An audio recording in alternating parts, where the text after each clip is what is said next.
I'm Corbett Wall with DV Auction, here with your feeder flash for Monday, December the 18th. And 2017 is finishing up strong for the cattle business.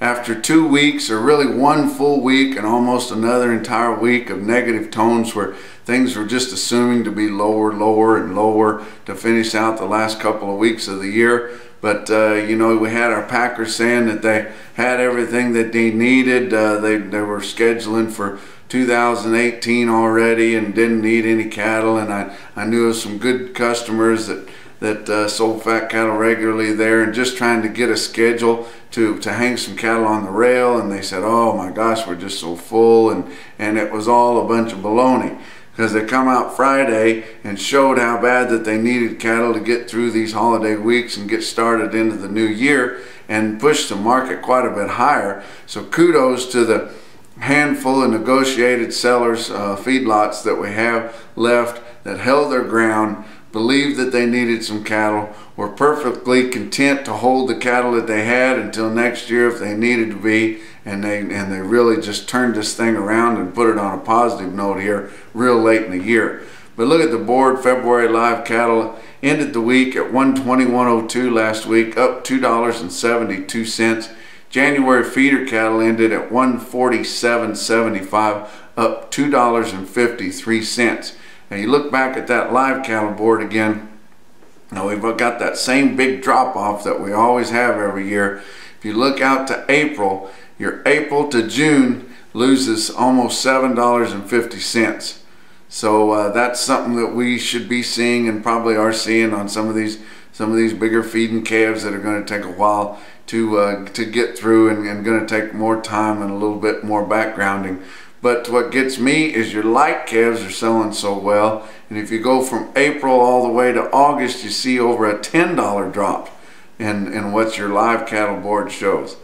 But you look at the fat cattle trade for last week, ended up $1 to $3 higher, both live and dressed, with live sales from 118 to 120.5.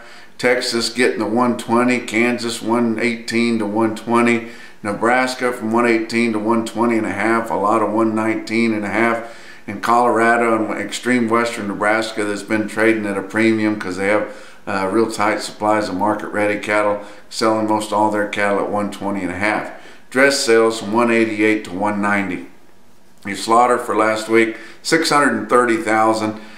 6,000 less than the previous week and 24,000 more than the same week a year ago. Look at the average of last week's trade on box beef cutout values. Choice at 203 even, losing $3.87 from the previous week's weighted average, and selects at 184.71, down just 51 cents, and sucking that choice select spread back just a little bit from the big wide almost $25 that we had just a week or two ago.